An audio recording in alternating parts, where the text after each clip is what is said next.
ladies and gentlemen, I would like to welcome you all to the high-level plenary session, Resetting the EU-US Synergy Towards the Western Balkans. I'm Alexandra Voudouri, journalist, and I will be the moderator of the two panel discussions aiming to explore how the two global powers, namely the European Union and the United States of America, could jointly make once again a big difference in the Western Balkans.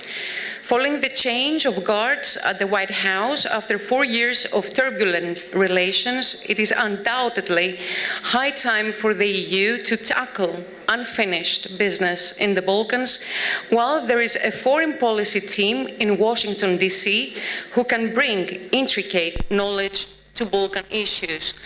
The recent EU-US summit has sealed the renewal of the strategic partnership of the two superpowers, but the question is whether there is indeed a clear joint strategy of both sides for this part of Europe, which unfortunately largely remains outside the European Union. The other question is whether this strategy could meet the expectations of the countries of the Western Balkans region. So today's two panel discussions serve this purpose, that is to find out the answers to the above questions. And with these words, I would like to give the floor to President of the Republic of North Macedonia, Mr. Stevo Pendarovski. Mr. President, the floor is yours.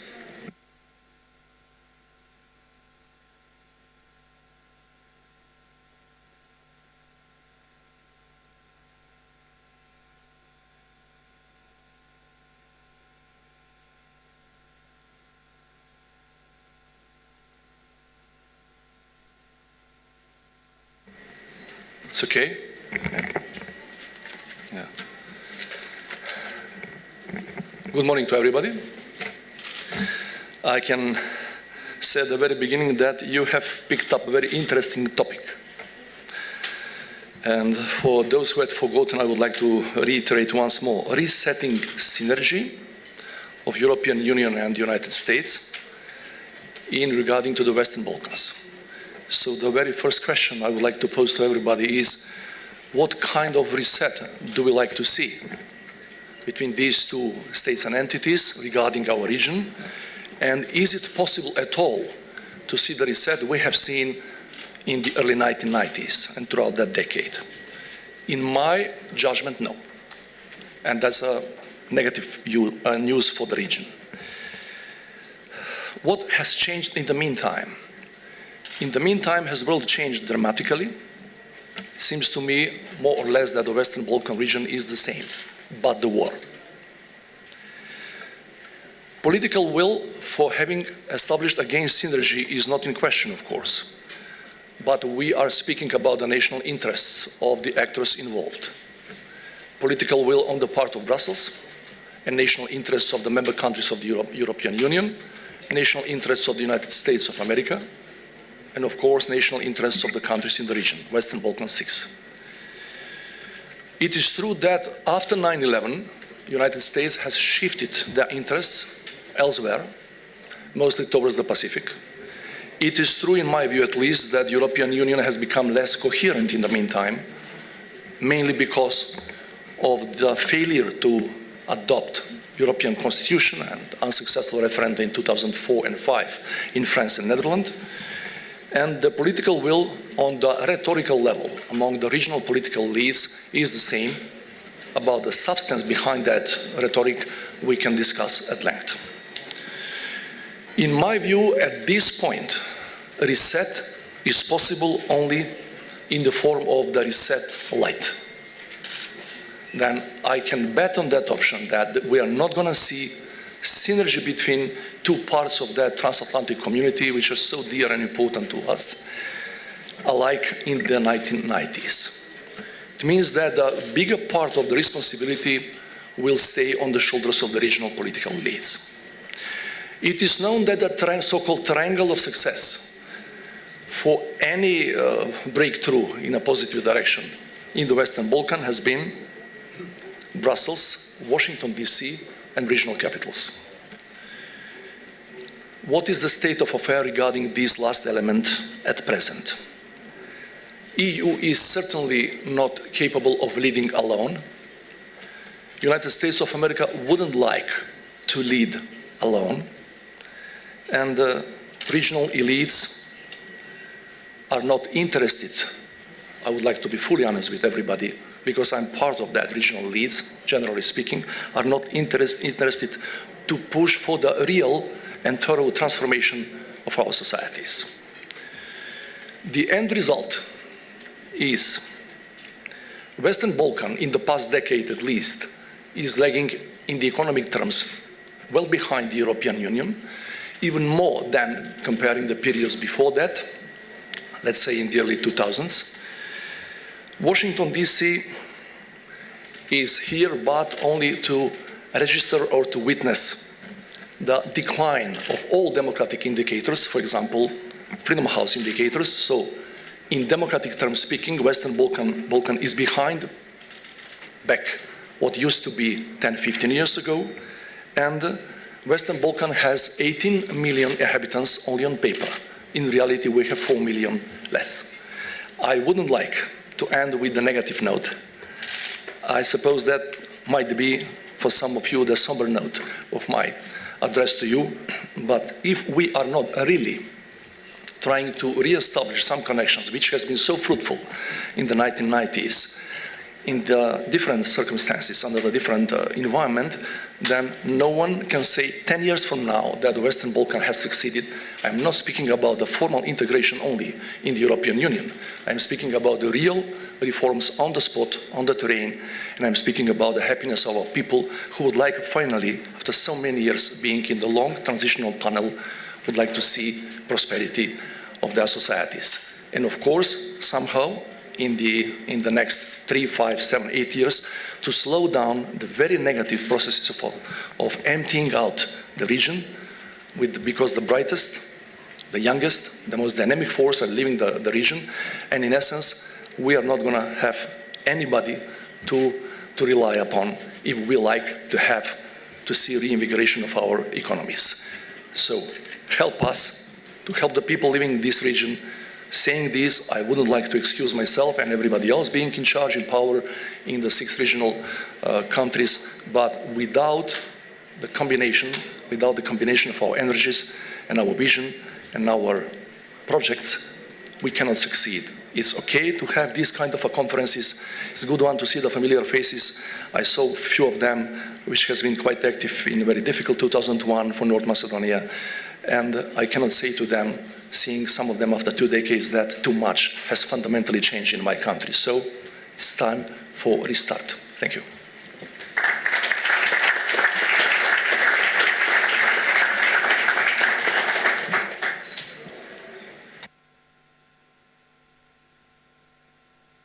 Thank you, Mr. President. Very clear messages there and very specific concerns about the young generation of this region. Now, we will continue our discussion with President of Montenegro, Mr. Milo Djukanovic, President of a country which is a rather front-runner in the EU accession process, for his introductory remarks. Mr. President, the floor is yours.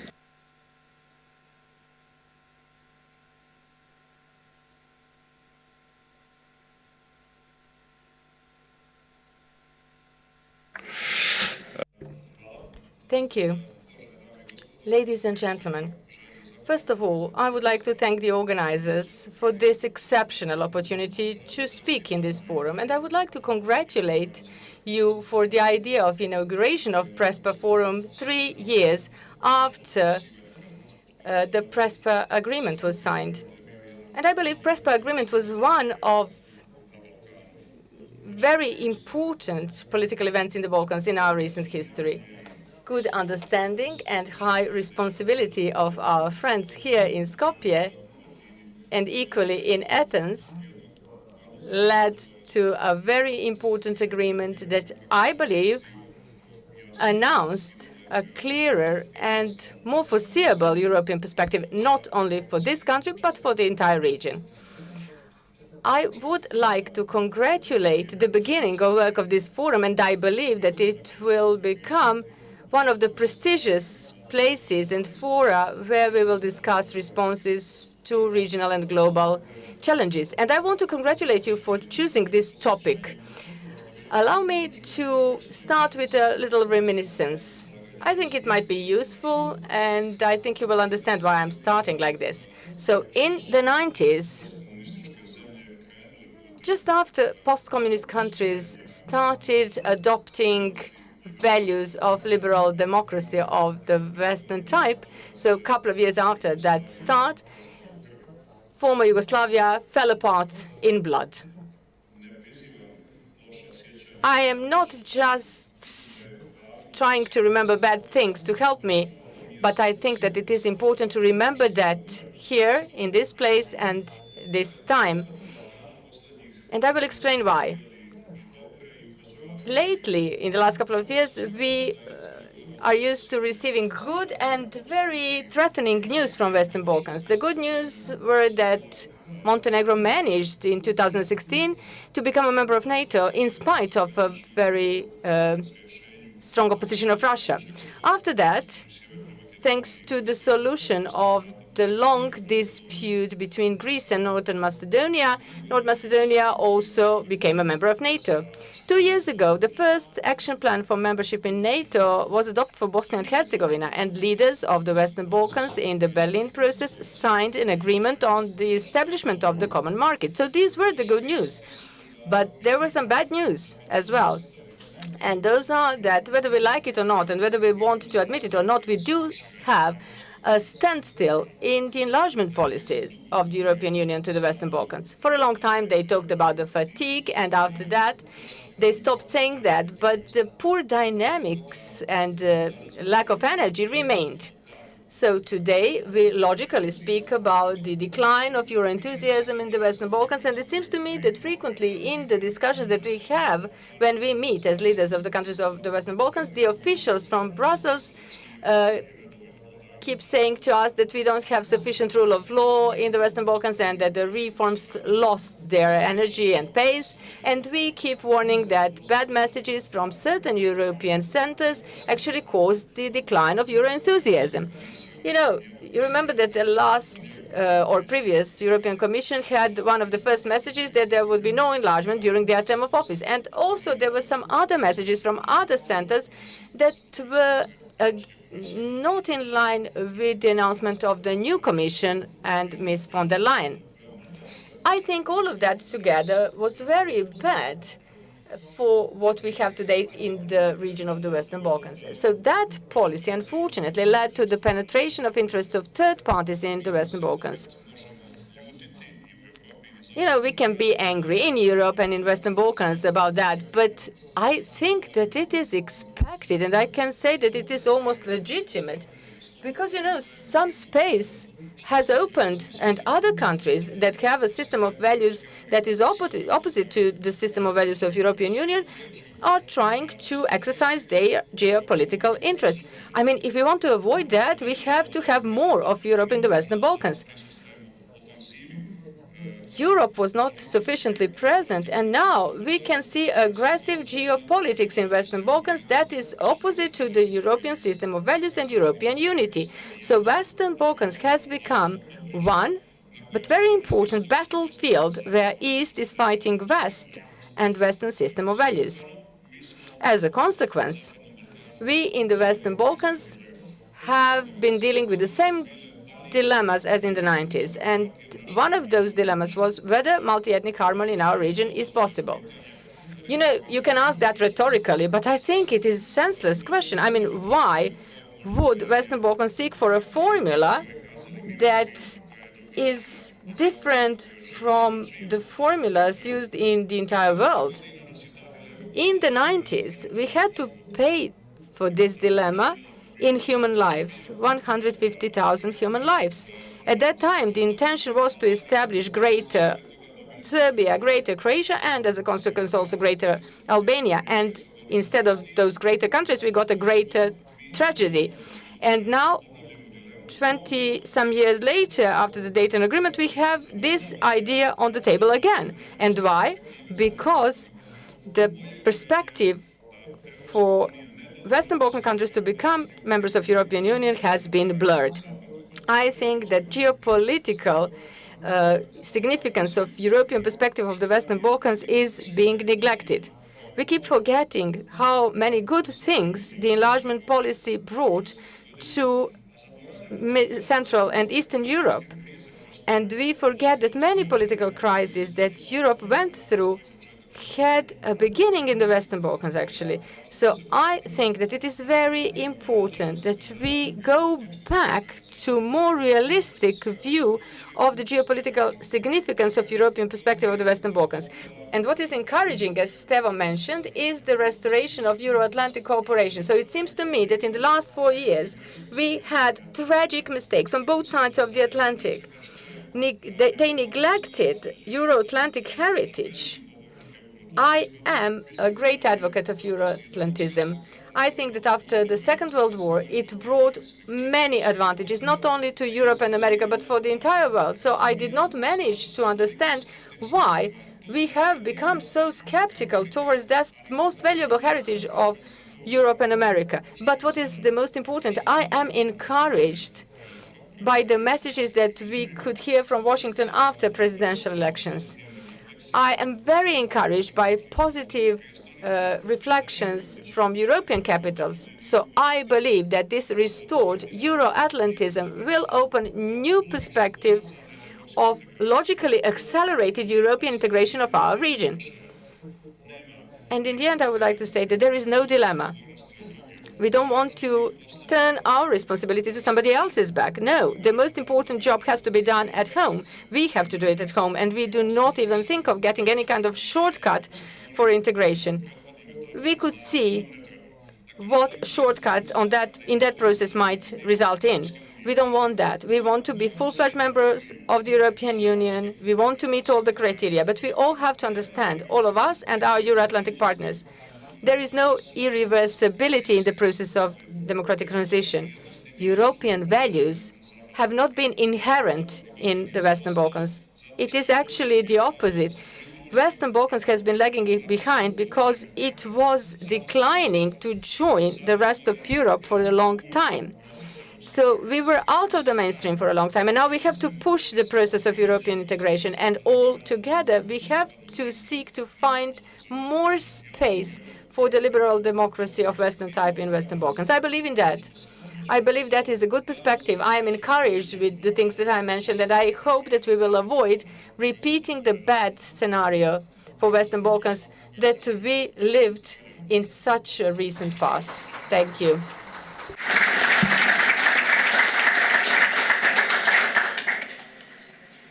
Mr. President, thank you. And let's keep that you are quite encouraged by the new Euro-Atlantic heritage that will bring new perspective in the region.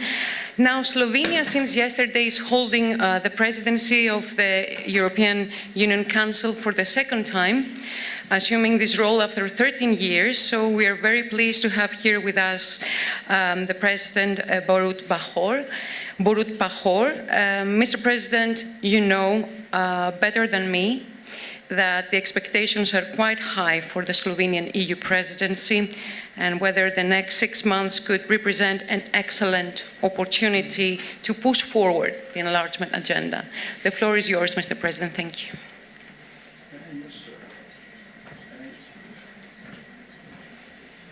That's mine.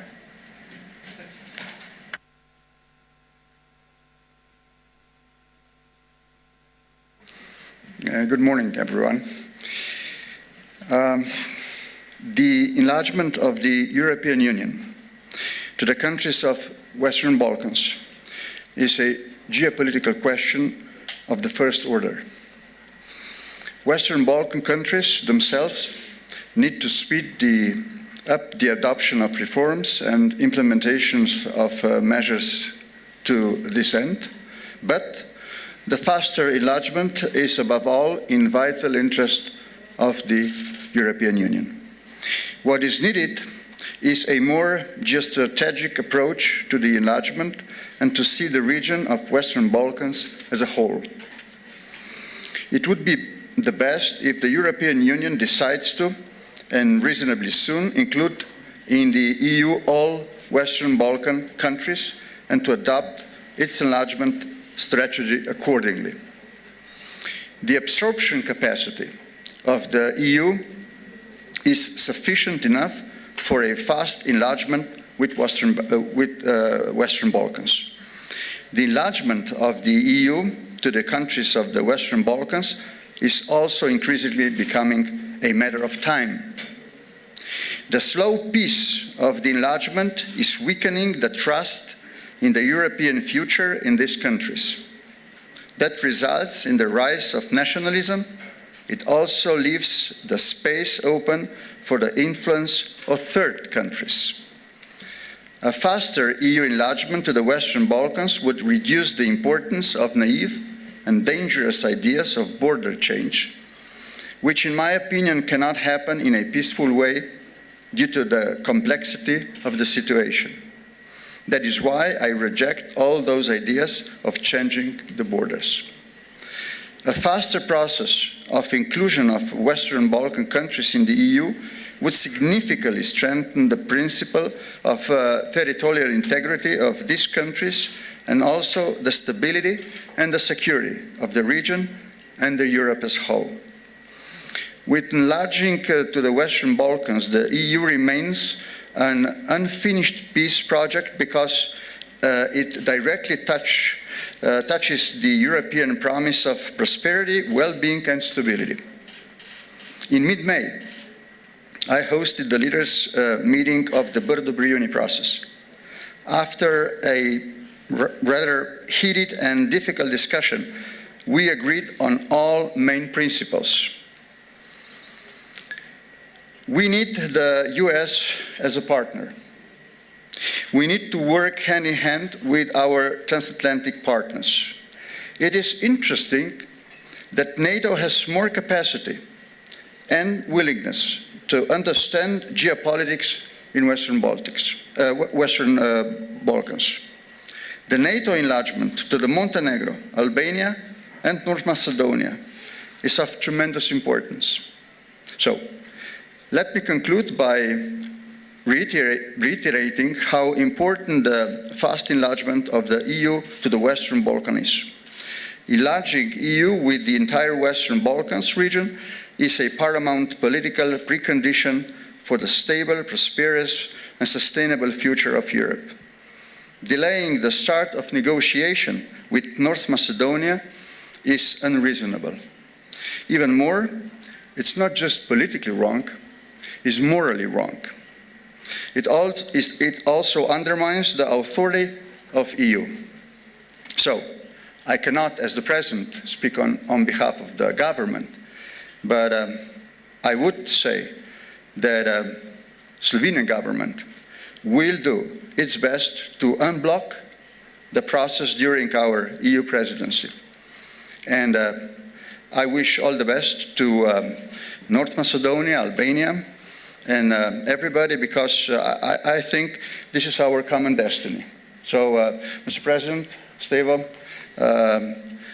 next week I'll travel to Bulgaria.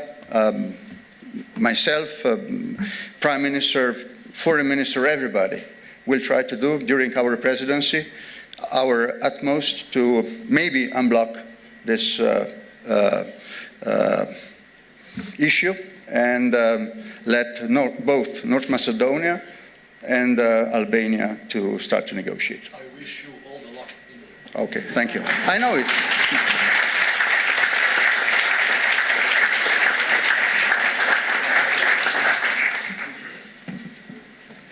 Well, Mr. President, thank you so much.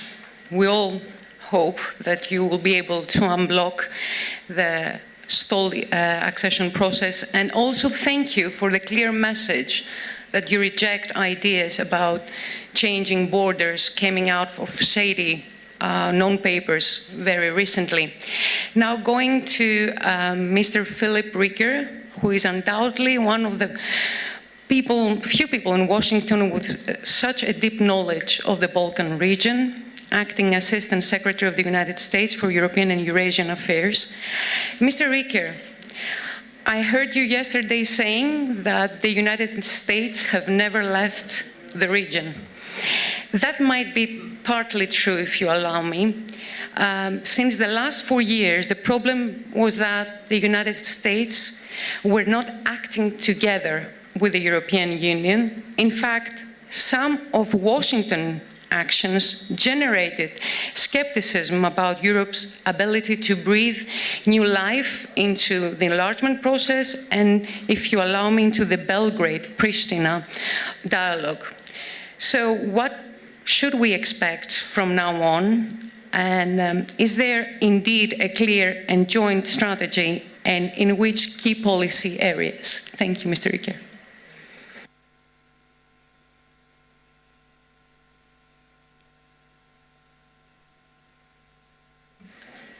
Thank you, Blagodaram, and good morning. It's a distinct honor for me to follow three distinguished presidents whom I consider good friends, mentors, friends of the United States, as well as our other distinguished panelists today. And I'm very grateful for the opportunity to be here. I do want to acknowledge our gracious hosts for their coordination and efforts that have made this PRESPA forum possible, and to all the people of North Macedonia for hosting us. Of course, for me personally, it's always a pleasure to be here in the beautiful city of Ohrid that I first visited about 25 years ago. And it reminds us the context of history. This occasion itself is an historic milestone and a chance to recognize, frankly, how far we've come in the last 20 years since the signing of the Ohrid Framework Agreement, and in recent years, since the PRESPA agreement, and really is a chance to take stock of what comes next and exchange views among government leaders committed to the same end, to resolving the most pressing challenges facing the Western Balkans region. History can guide us, history can provide us context, but geography is for real and cannot be changed.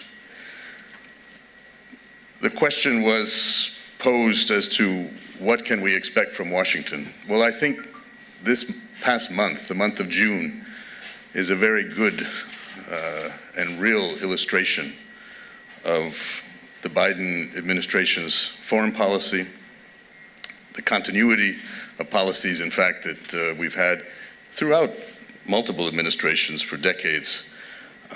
But President Biden, who came into office on January 21st, facing extraordinary challenges primarily from the COVID pandemic, and focused the first days and weeks, indeed months of his administration on dealing with COVID, getting it under control in our country, and then beginning to help around the world in the tradition of American leadership, focusing on vaccination, and then thinking all along about how we will recover economically as we emerge from this very difficult period.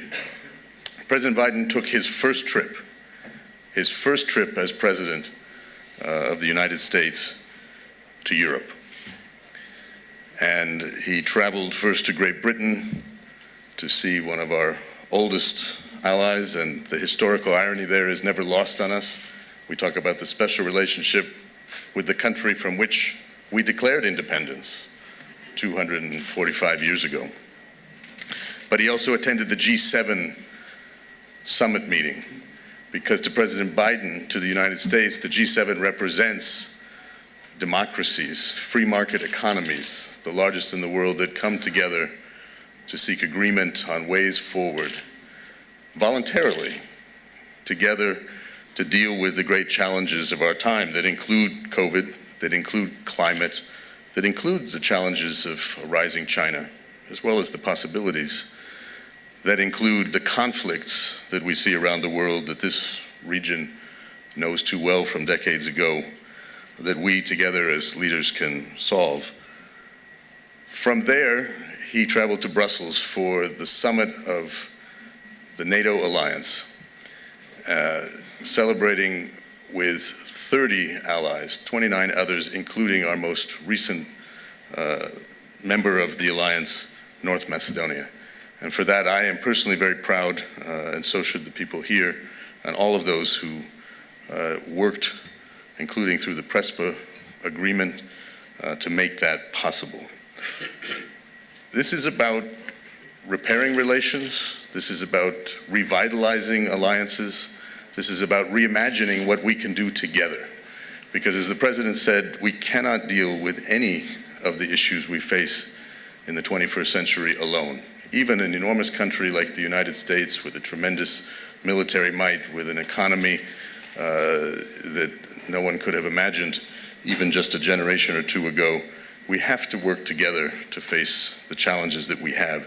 And that was the President's message, NATO being the backbone of our transatlantic relationship.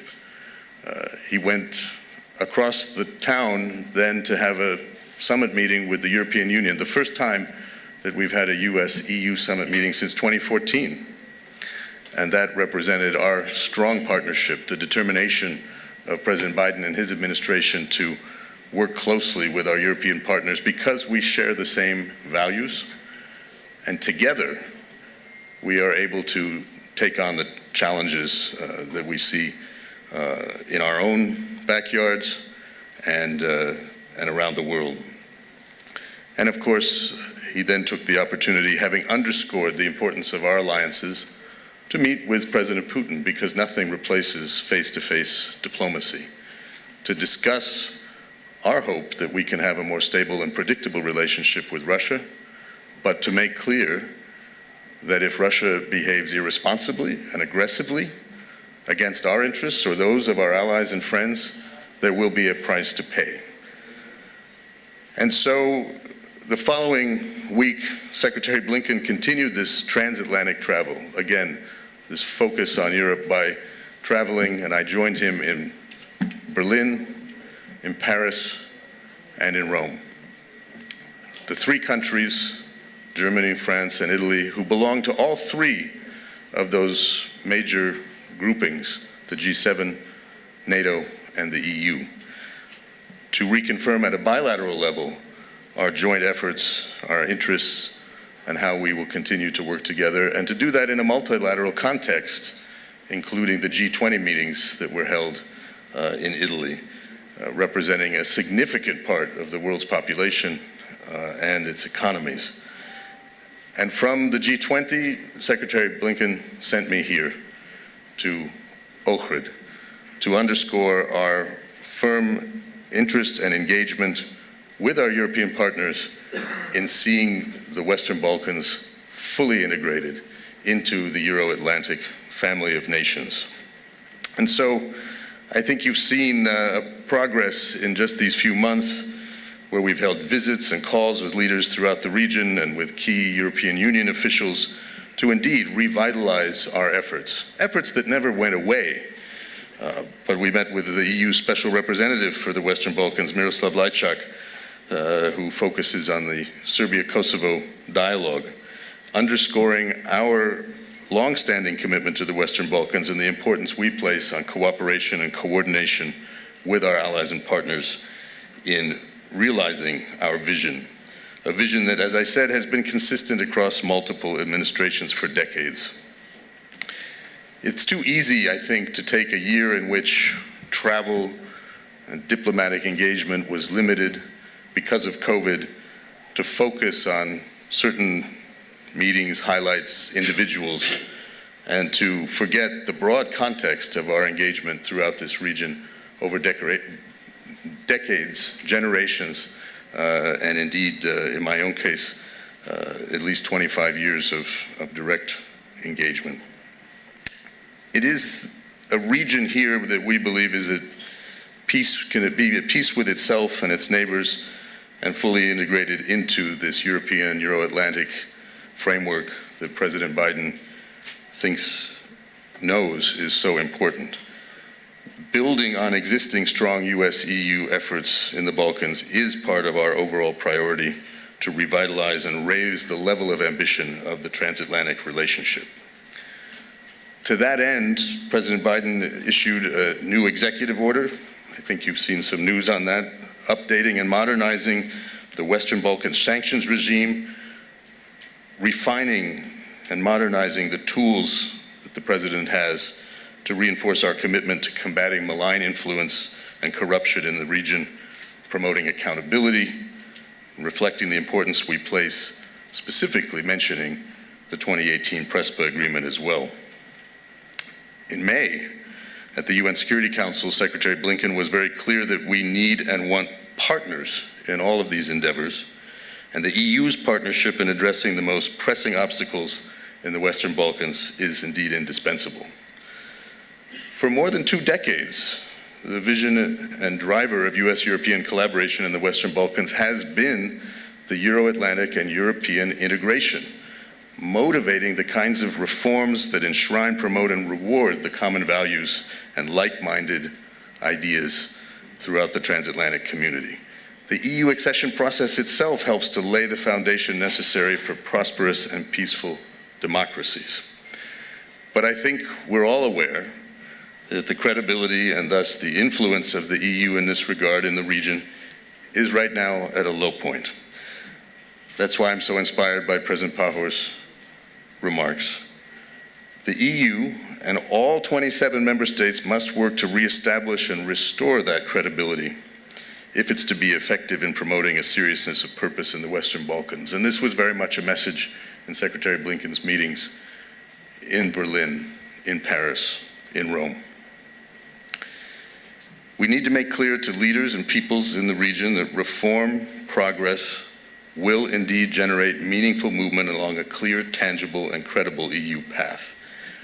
And we do this as the United States because it affects us too.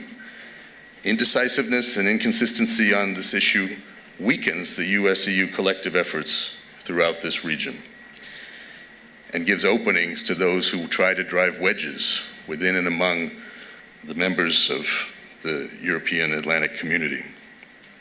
The decisions of EU member states to open accession negotiations with North Macedonia and Albania over a year ago was so uplifting to the whole region. Now we're at a critical juncture where the promise may no longer carry the same level of credibility unless real action follows, and to make good on that commitment. For more than a year now, we've seen EU member states failing to hold the first intergovernmental conferences with both aspirants. This will come. I don't need to go into the background of this here. President Pahor has already demonstrated that the Slovenian leadership and its presidency will address this in coming days. The dynamic is very well understood by all of us, and I'll just underscore that we believe it's inappropriate and corrosive to the EU's credibility, to our shared values, for bilateral issues to hijack the EU accession process. German Foreign Minister Maas recently said, if these countries deliver, as North Macedonia and Albania indisputably have, then the EU must deliver. How can we effectively ask other countries in the region also pursuing the EU path that they undertake difficult reforms if they have strong and, in fact, empirical reasons to doubt that there's a payoff? So again, it's essential that EU member states follow through on their promises, and we hope to see that in coming weeks and months. Let me mention another place where the EU could shore up consistency and credibility, and that's visa liberalization for Kosovo.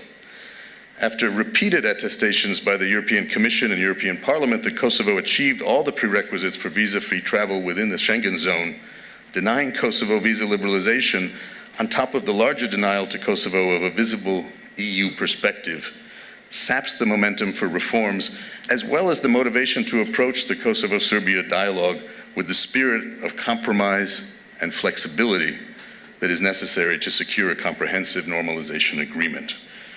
The lack of an agreement holds back both countries, the region, and frankly, all of Europe from reaching its potential. Holding Kosovo to a different standard weakens the argument for holding the Balkans to any standard. And let me just say, with respect to the dialogue, the United States strongly supports the EU-facilitated process. Special Representative Lajčák joined my Deputy Assistant Secretary of State and U.S. Special Representative for the Western Balkans, Matthew Palmer, on a joint trip to Pristina and Belgrade in early June to underscore our coordination.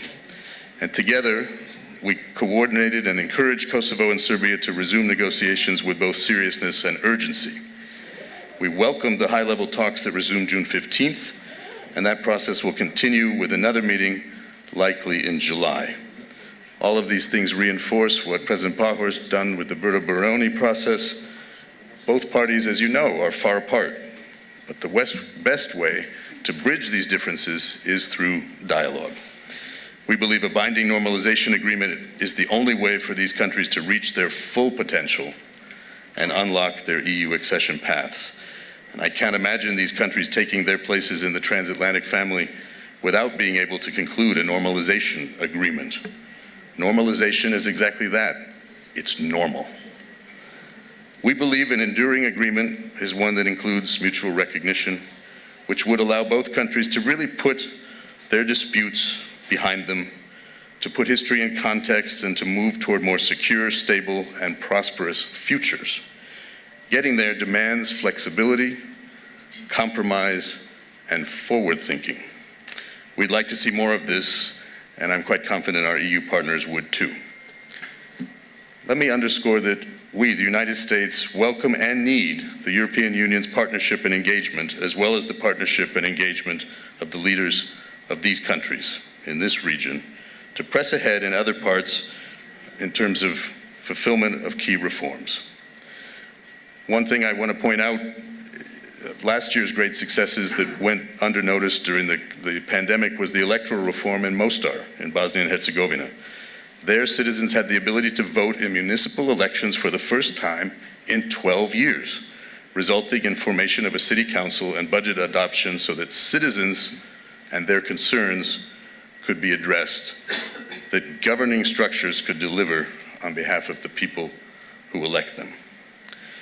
So the United States and its key European partners in Bosnia and Herzegovina spoke then with one voice and convinced the leaders in Bosnia and Herzegovina to accomplish something big and meaningful for its citizens.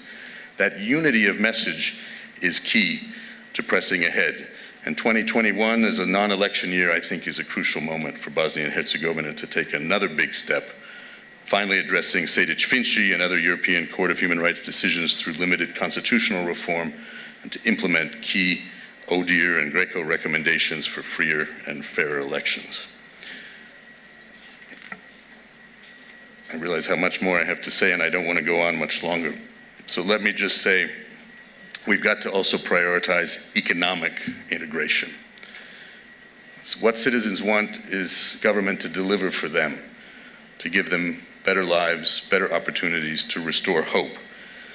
And by prioritizing economic integration, which we believe is central to this region's future prosperity and preparation for eventual EU membership for all, the United States strongly supports the Common Regional Market Initiative. Regional cooperation and economic integration is essential to the Western Balkans, particularly in the post-COVID recovery. It's also in the region's long-term interests and competitiveness. And in turn, a competitive Western Balkans region is one that's attractive to high-quality global investors who can offer alternatives to the predatory overtures by Russia and the People's Republic of China. To fully realize the enormous potential for prosperity, peace, and stability, the countries of the region must view their leaders' political commitments as starting points, not destinations, and seek to hold leaders accountable. And the leaders have to take real actions to press ahead on difficult reforms and resolve difficult political issues internally and with their neighbors to strengthen multi-ethnic democracies and judiciaries and to move towards a more prosperous, integrated future. The United States seeks to support competitive, integrated, and modernized markets, including energy markets, that will underpin diversified and resilient energy systems. And economies that aim to integrate more fully into the EU themselves may best be posed to do so by undertaking their own reforms, including with energy markets first. Let's consider how we might increase our investments, engagement, and influence in these areas. Let's not leave gaps in the effort, because geopolitical competitors will move to fill them. In conclusion, I want to mention one other issue discussed this morning, and that is how the Russian Federation capitalizes on this region's history of political and ethnic divisions. Exploiting the region's dependence on Russian energy and the influence of the Russian Orthodox Church, endemic corruption, weak rule of law, cybersecurity vulnerabilities, and unresolved political and territorial disputes, Russia has sought to undermine good governance and keep tensions alive and prevent reforms that would bring these countries into the Western fold. So we all must be attuned to that. This was President Biden's message broadly as he spoke in June at the 3 summits to underscore again, as we have for decades, that we are deeply invested. The United States is deeply invested in European development and security, and we remain so today because it is in the United States' interests to be that invested. A Europe whole, free, and at peace is a stronger partner for the United States. And as the President says, we all need partners, bilaterally and multilaterally. So then, as now our goal is in the Western Balkans is to work with our like-minded international and local partners to support and advance aspirations of these countries to realize their strategic goal of European integration. I very much look forward to hearing from others on this panel and throughout the continuation of this forum on how we might utilize this strong US-EU relationship to accelerate that process. Thank you very much.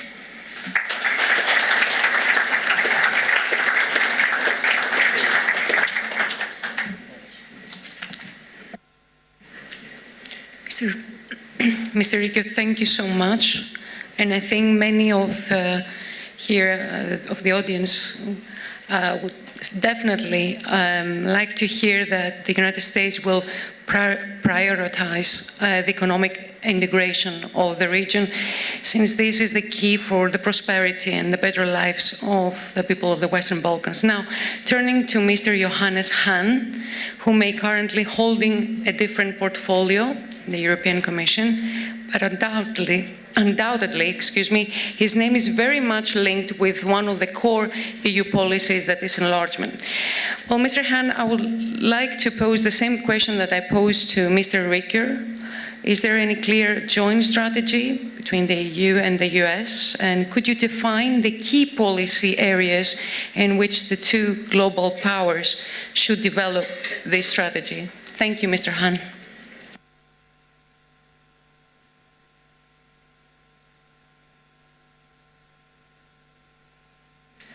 Thank you very much for your question. Good morning to everybody, and thank you for all these interesting and inspiring speeches so far. And I see a lot of, so to say, overlappings and joint interests. I think let me start by, let's say, painting a little bit a global picture. And the global picture is, first, it's good to have the US return in the group of like-minded states interested in a multilateralism concept, and this is so important because for Europe, multilateralism is key in order to not only restore but to keep and to further develop a peaceful world where we can rely each other on agreements, on international cooperation, treaties, etc., and having mutual respect for what we are doing and what are our interests. The 21st century is different to the short 20th century, a century of multipolarity. And in this, we all play an important role. But multipolarity is the one thing. On the other thing, I think this 21st century will be marked by an ideological polarization, which is different to the one we have seen in the 20th century. And this is, on the one hand, an autocratic system combined with turbo capitalism, whereas we are, so to say, representing democracy, freedom, market economy, social market economy. And in that, I think we are united with the United States. We are in the same boat promoting these values, these interests. And having said this, we can see these tendencies, and it was said, for instance, by President Djukanovic, but also by others, that here in the region we already face this kind of competition is maybe the wrong word, but I would even say, to a certain extent, fight. Fight between different concepts, how to organize the life of people. And we are very much committed to democracy, to freedom, to rule of law, to market economy, giving individuals the opportunity to pursue their own interests, their own destinies, their own fortune. And I think this is exactly what unites us and what we have to translate into concrete actions. And it was already said what is, so to say, the approach of the US, and it's actually the same of the European Union looking in the region. I always said in my previous capacity, either we as Europeans, as European unions, because we're all Europeans, export stability, or we would import instability. And I think it's so crucial to work on the economic development of the region. We have launched a few years ago the regional economic market. Unfortunately, we haven't seen a lot of progress. But the idea of this regional economic market was to have quasi a kind of rehearsal for the future inclusion into the single market. The more you are working, so to say, on a regional economic market with similar conditions, privileges, if you like, the more you are aligned already with the future single market and, of course, certain challenges you might face joining the European single market. And I regret, but nevertheless, I think we always have to make a new attempt to revive this concept, and not only to revive the concept, but really starting to implement it. A lot have been said, and probably even till the end of this conference, about the inability of the European Union so far to start the negotiation talks with North Macedonia and Albania. And honestly, I don't have to say anything about this. This cannot be defended. There is a clear failure on our side, and I regret that we are not there where we should be, because it's clear, it has been confirmed, the European Commission has made a lot of reports that the countries have delivered, and we have always said, once they have delivered, we have to deliver, and we haven't done so far. So I hope that during the Slovenian presidency, indeed, 6 months seems to be short, but nevertheless, in politics, it could be some time to achieve something. And more or less, I have spent the last couple of weeks a little bit to explore things and situations in the different countries, because now, no longer officially in charge, I can a little bit act under the radar screen. On the other hand, as a budget commissioner, you always have hooks to come into the debate. I think there is a way. There is a way if politicians go into the lead.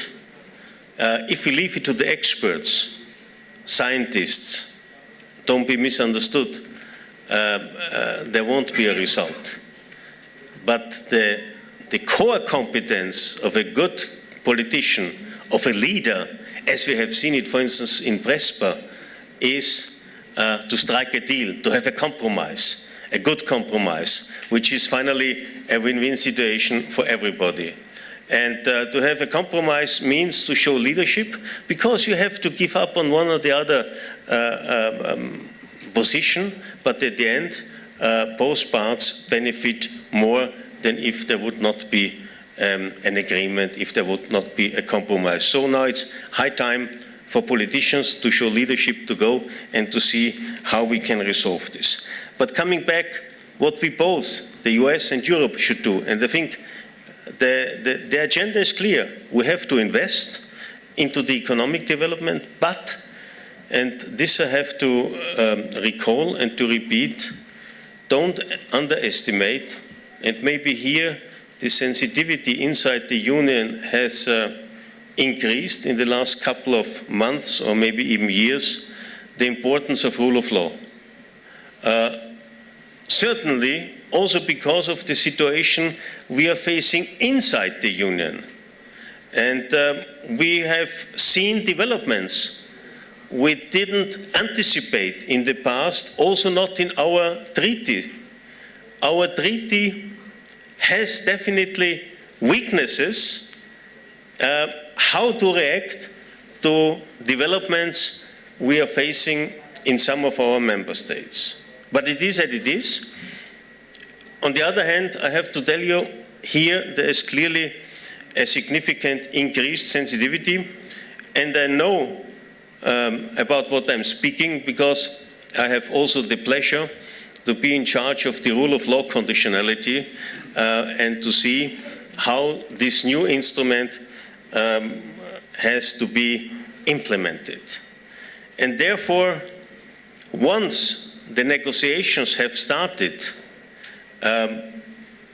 be clear, be absolutely clear that rule of law is a crucial element.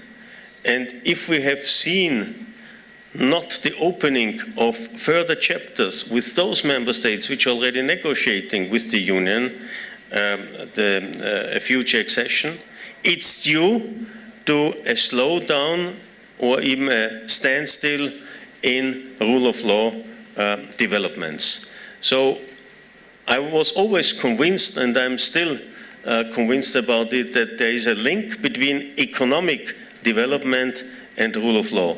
The one can trigger the other and vice versa. And in that respect, and I'm saying this now as the Commissioner in charge of budget, for the current multi-annual financial framework, we have foreseen 9 billion of grant funding for the region till 2027 and another 20 billion in leveraged investment. Honestly, I am not aware that any other country bloc is providing that amount.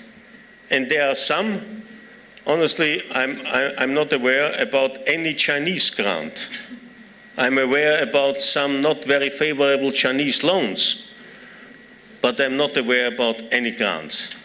And this is a difference. And I would also ask to speak about this. Of course, I admit that, so to say, the provisioning of money from the European Union is linked to some criteria. But these criteria finally are aiming to prepare the countries for the future membership. So it's an investment. It's an investment, it's a double investment. It's an investment in the development of the country, in the infrastructure, in the welfare of people.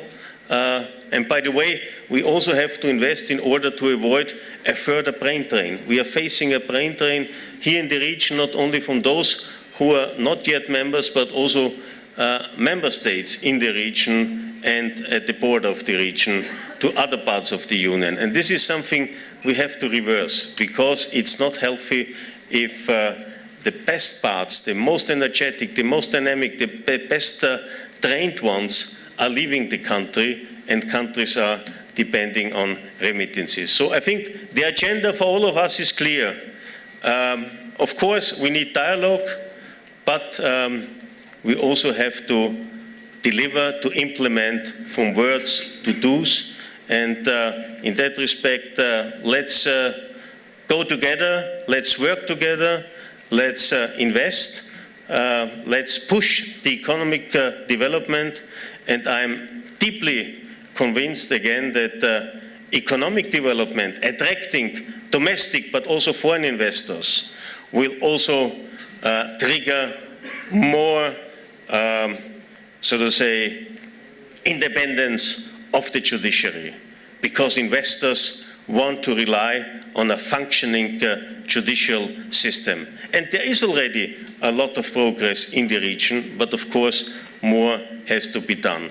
But I think we should be optimistic, and those who know me for some time know that I'm not only member of a political party, but I'm also member of the party of the half-full class and not of the half-empty class. So if there's there and there one or the other hiccup, don't be discouraged. See it as a new challenge, and if we take these challenges, then we are able to overcome this, and finally we can have another agreement. North Macedonia, in the meantime, is famous for its agreements, so don't stop with the ones we have already. Let's see that we get other ones too. Thank you very much.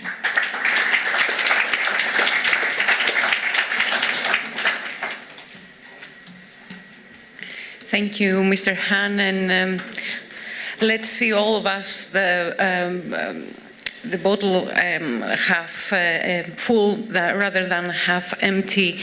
Gentlemen, we're running out of time, so I would like to ask Mr. Alain Richard, Senator and former Minister of Defense of France, his assessment about the potential synergy between the EU and the US in this part of Europe. Let's not forget that the Western Balkans are part of Europe, but if you could be as short as possible. Thank you so much, Mr. Richard. I'll do my best, and of course, thanking for all the organization of this welcome conference and meeting. If the question is, do the European Union and the US converge on the willingness to integrate the Western Balkans within the EU, the answer is yes. But there are nuances, and of course I would like to offer, and it's natural to be so because we're an alliance and we have strong political convergences and affections. But there are nuances, and I want to stress a little about our European Union decision-making, which is, of course, strongly linked with the process of accession. We are a treaty, we are not a nation. And we have in common quite a large, broad range of decisions, but most sovereignty and international issues decisions are out of the treaty. We have to agree, that's unanimity. And it's, of course, it needs a big effort. And why do we sometimes fail to agree or take much time to agree? Because our internal cohesion, I'm speaking for one of the member states, and I cannot, of course, offer a synthetic appreciation. But we have several issues of potential disagreement or different tendencies. I can quote three. The apparition of the development of illiberalism, of different understandings of the rule of law and civil rights within the Union and within the public opinions of several other members. We have a disagreement or a dispute over migration, not so much about the overall assessment of the movements, but about the sharing of the effort of integration, of migration between the 27. We have some disputes over the level and the methods of economic regulations and tax policies. All these questions appear also in a large democracy like the US, but the ways of treating the issues is substantially different. And we also have different perceptions and sometimes attitudes towards the other big powers who are questioning the world order and appear sometimes as threats. So these nuances or disagreements sometimes make difficult to find common unanimous decisions on some of the issues. Of course, we all agree on the basic issues, human rights and rule of law, social market economy and being a positive contributor to global issues and challenges, most important now, the climate. But that's the reason why there is the conference which is starting. We need to review not only between the government and the parliaments, but also the civil societies and the opinions, where we stand collectively on these main subjects. So when we look at the accession process, some of these issues reappear. And it takes time for us to have the same appreciation. France, my country, President Macron, has made an effort to change, to modernize, and to make maybe more effective the accession process and to give some guarantees, some advantages to the acceding countries. But we take time to make this effective now. And I want simply to stress that from the acceding countries or the candidate countries, we are especially, most of us, and I think finally the whole community, we are especially attentive, vigilant on a few issues which are rather political than social or economic, which are the press, the courts, the risk of corruption, and the way to decide democratically. So it's a dialogue, and I think really that most, probably all the governments in the European Union want to achieve and to succeed in the accession process. But we'll have to have a dialogue with our public opinions. We'll have to convince them that it's better to have 6 more members, whereas we sometimes fail to agree between the 27 we have. So it's going to be a challenge, and we'll do our best to convince, when the time has come, the public opinions. But of course, the public opinions of the Western Balkan countries have also to be convinced, and I have full trust in the leaders who are present here to make their best efforts to convince the public opinions and civil societies here in the Western Balkans that the efforts are worthwhile. Well, Mr. Richard, thank you. They're definitely worthwhile. You gave me food for thought and more questions, but we're running out of time, especially regarding whether the EU should think about the abolishment of unanimity, about the abolishment of the unanimity in decision-making in foreign policy issues, and some other issues that you raised, but we're running out of time. Going now to Mr. Thomas Garrett, Secretary General of the Community of Democracies. Mr. Garrett, what are perhaps the challenges that urgently need to be addressed in the following months in the region of the Western Balkans, and how could this synergy between EU and the US better address this? Thank you.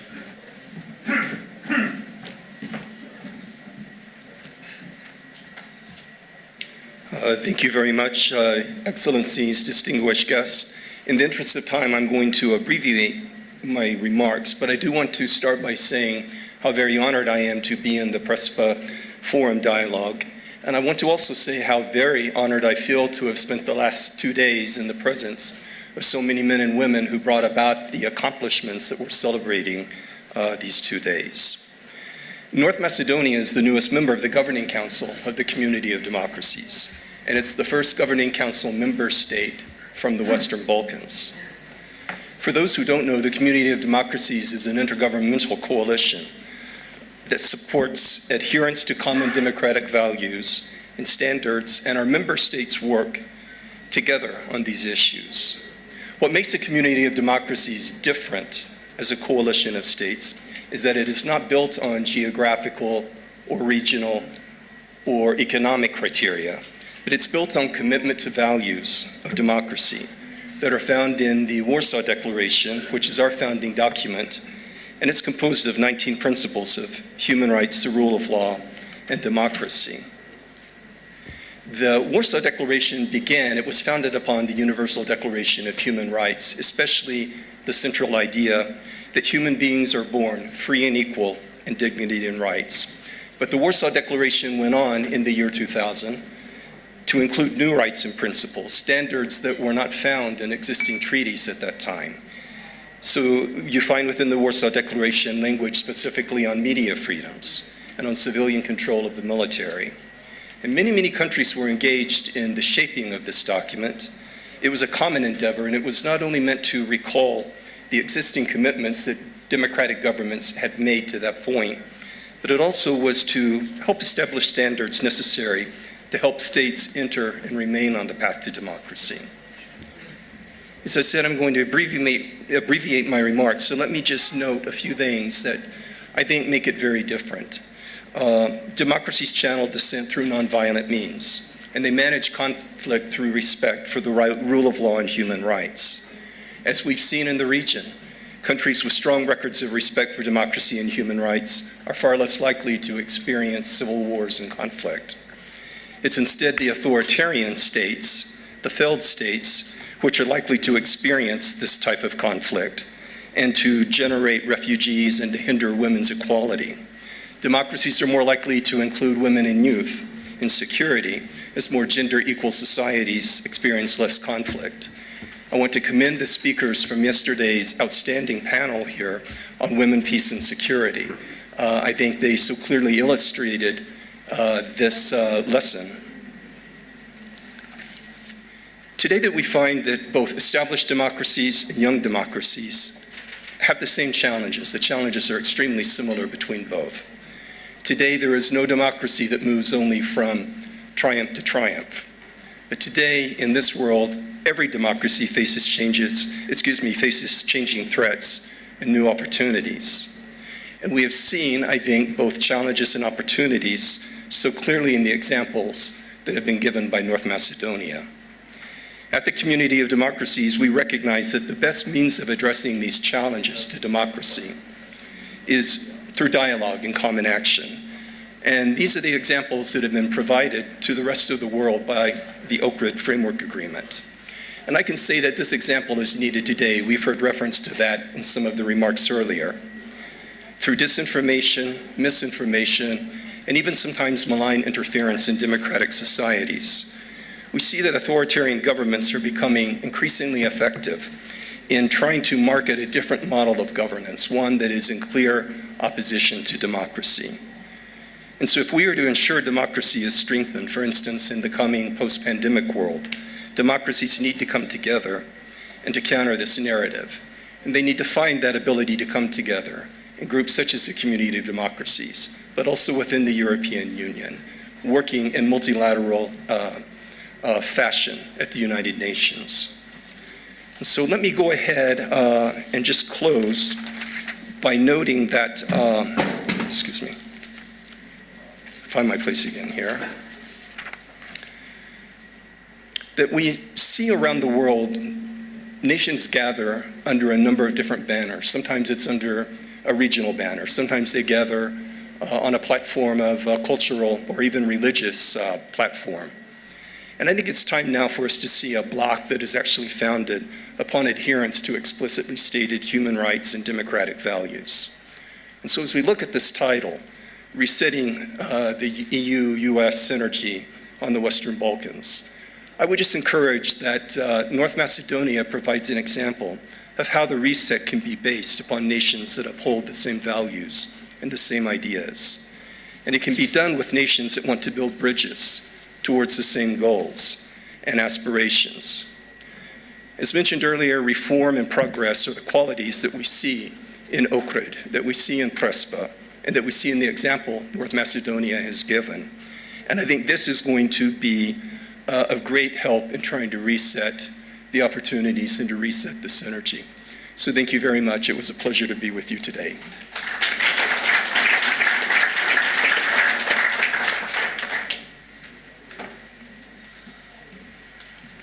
Okay, thank you, Mr. Thomas Garrett.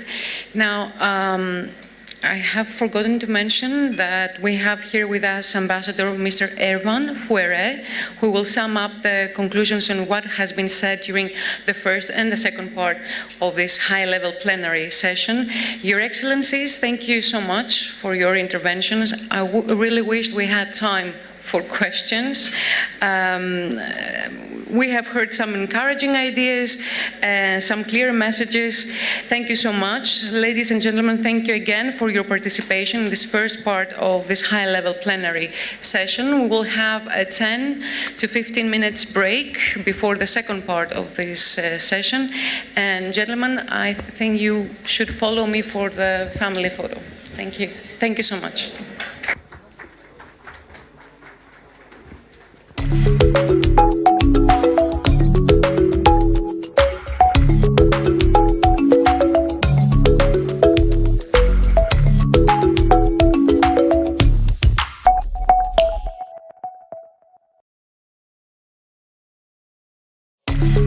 you.